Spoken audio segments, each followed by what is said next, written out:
Yo guys, what is going on? Welcome to a FIFA 18 video. As you guys all know, and as I updated you in the previous video on my channel, unfortunately content is going to be a little bit slow over the coming weeks as I recover from surgery that I had on my little finger. For those that have no idea what I am talking about, my previous video did in fact explain it all.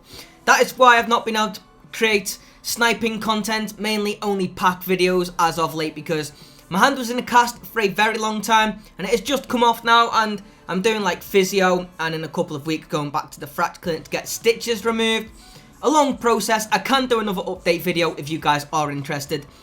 Similar to my previous ones, let me know about that in the comment section down below if you guys would be interested in hearing about my current situation.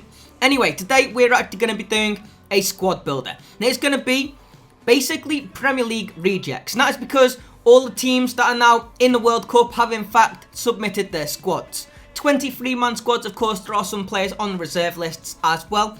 And we're going to be going through all of the Premier League rejects. So the best team possible, which isn't going to the World Cup. But anyway, with the introduction out the way, we'll go straight into this squad. And first in goal, we're going to have an England player, ironically. One of the few that does actually make it into this team, and it is in fact Joe Hart. Now, I think Joe Hart's done dirty, to be fair. They should have at least took him to World Cup. I mean, didn't he play in every single qualifier up to the tournament? So, if Gareth Southgate's leave him out, I don't know. It's pretty harsh in my opinion. He isn't good enough to be England's #1, don't get me wrong. But the fact that he played in every single game, or at least was selected for every single qualifier, kind of being done dirty, in all honesty. I think maybe if Tom Heaton was fit for the entire season, would he be England's #1? Again, he is another English player in the goalkeeper position that could have been in contention for selection, but obviously with his injuries, went with Nick Pope instead, who, don't get me wrong, had a fantastic season as well. But the goalkeeper position, pretty weak for England, to be fair. And it's going to be interesting who does actually start in this position during the World Cup. Alright, but anyway, going up into our defence, firstly at right back, we have got one of the better players in the league, in my opinion, in this position. That is Hector Bellerin. Now, of course, being Spanish nationality, they do, of course, have Carvajal, who is another great player in this position. Hector Bellerin, though, with him only being young, I thought Spain definitely would have took him for experience. Isn't he like 23 years of age, 22 years of age? So, obviously very experienced for how old he is. And I definitely would have took him to the World Cup. Don't get me wrong, if it is England, he'd probably start. I mean, we do have Kyle Walker, but the system that we're playing, he may be playing centre-back. Other than that, we've got Trent Alexander-Arnold, who again had a fantastic year. But Hector Bellerin, definitely one of the better players in the Premier League in this position, and he isn't even going World Cup. Next, at the centre-back, over on the right-hand side, we've actually got one of the higher-rated players in the Premier League, and it's actually David Luiz. Now, correct me if I'm wrong, was he captain in the previous World Cup? But I'm pretty sure that David Luiz may have been captain for a couple of those games. So the fact that he isn't even selected for this one is very interesting. Again, he has gone downhill, I suppose, since his time at PSG. Not being the impact that Chelsea wanted him to be. They have actually struggled defensively this season. Of course, not even qualifying for the Champions League, which is massive for a team of Chelsea's stature. And especially with the amount of money that they do spend in a transfer window. And there are actually a few Chelsea players in this squad who, unfortunately, due to their domestic form, haven't been selected for their World Cup teams. Now, for his partner on the left-hand side, we've actually got a player who has won the World Cup. So very interesting that he hasn't actually been selected for Germany. It's actually going to be Showdown Mustafi. Now, again, playing for Arsenal, not at the season that they would have liked to domestically, which may have impacted his chances of getting into the international team. But the fact that he was actually fairly young when he won his first World Cup in 2014, and now a couple of years later with more experience, he hasn't even been selected. So very interesting there. Of course, again, another nation with an incredible amount of talent in the defence. You've obviously got the likes of Hummels, Boateng, so many German centre-backs that are going around, which are just incredible, really. Probably the favourites to win the World Cup, right? I mean, they won it last time round. They've only got better since, you could argue. So the fact that Mustafi hasn't been selected, again, just goes ahead and shows how incredible this current German team is. And then finally, in the fullback position on the left-hand side, we've again got another Spanish card who, arguably, probably one of the best players in that position in the Premier League. And it is, in fact, Marcos Alonso. Now, he got a winter upgrade as well. And personally, I think he's one of the most complete fullbacks in the Prem. 82 rated on FIFA, but he's great attacking. He manages to get a lot of assists. Personally, to me, a very versatile player. Could probably be used in a wide range of positions. Definitely the type of man that you want in your World Cup squad. So I have no idea why he's not being selected for Spain. He did, of course, used to play for Real Madrid, so they have seen him in Spain, even though he didn't really play during his time in the league at BBVA.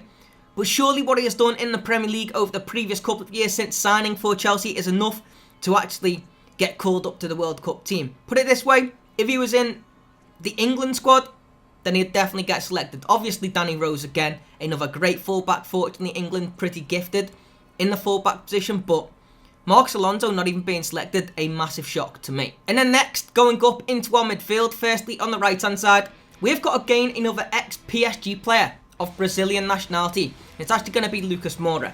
Now, to be fair, he doesn't deserve to go to the World Cup, but I'm pretty sure when he signed for Tottenham, I think it was in the January transfer window, it definitely would have been on his mind that to get more playtime at Spurs would actually increase his chances of being selected for the World Cup.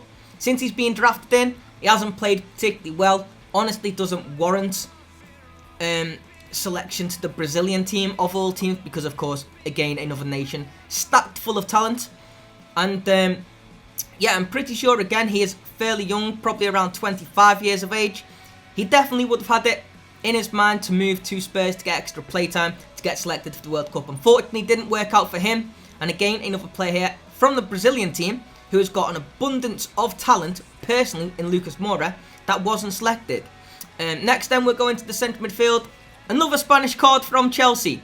We have got Cesc Fabregas. Now, he was one of Spain's talismans for so many years. They even used him as a striker back in the day, in the false 9 position. Disappointing again to not see him go to the World Cup. He is a great player, an amazing midfield talent. Obviously, they've got the likes of Iniesta, who will in fact be participating in another World Cup. Crazy accomplishment for him. But 86 rated overall on FIFA. I do actually like the way Fabregas plays. Maybe being hindered again the fact that he does play for Chelsea and they did underperform this season.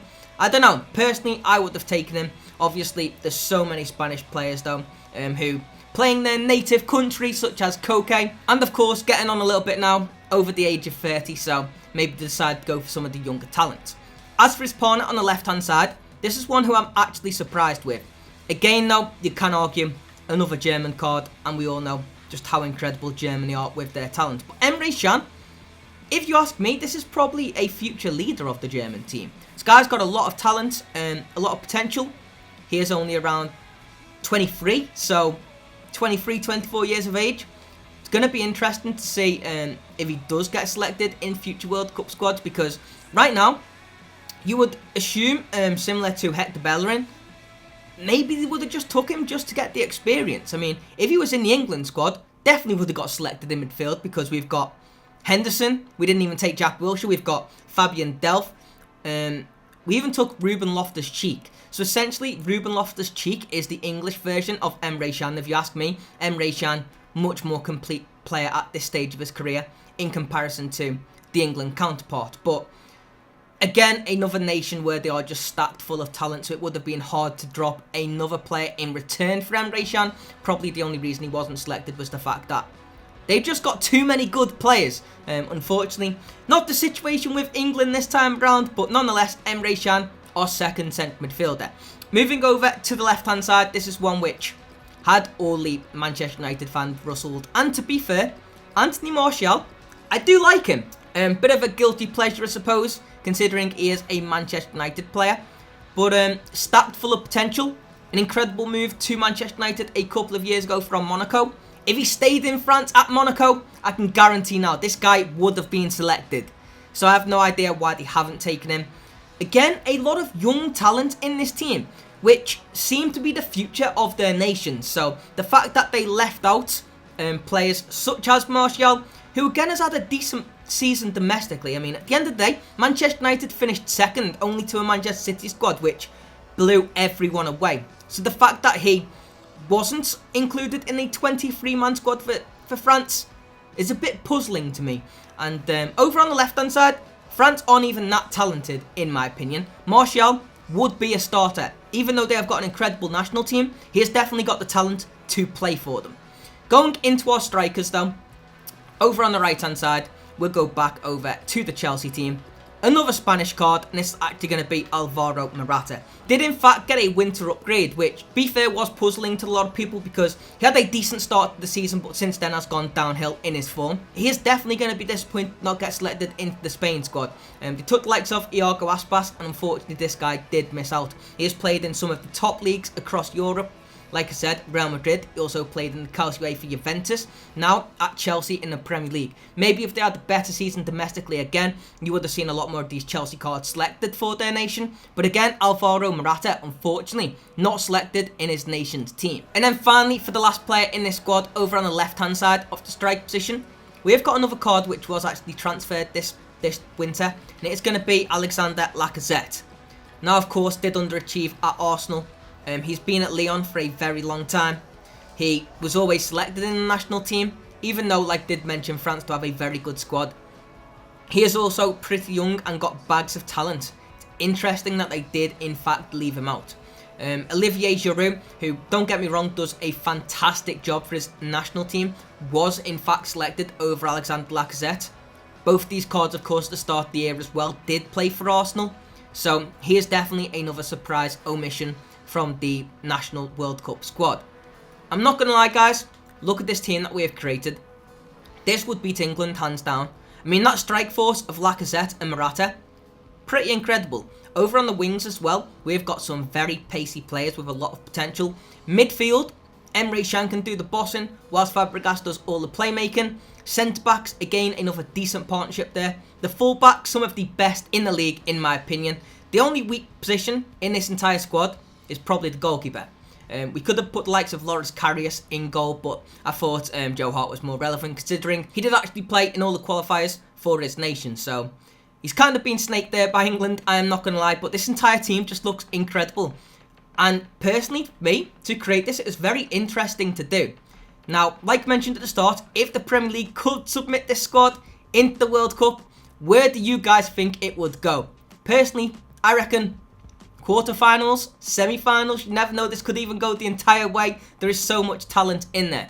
A lot of players from the Premier League who you would have expected to be selected at the start of the season and have in fact missed out on a seat on a plane to the World Cup. So, very interesting squad to make, and if you guys do want me to do more for other major leagues across Europe, such as the Spanish League, Qutee, etc., let me know about that in the comment section down below. And of course, the best way of you guys showing that you did in fact enjoy this content is by smashing the like button. So let's see if we can hit 1,000 likes. But other than that, does bring us to the end. Did mention, if you did enjoy, smash the like button. 1,000 likes would be insane. Subscribe if you're new.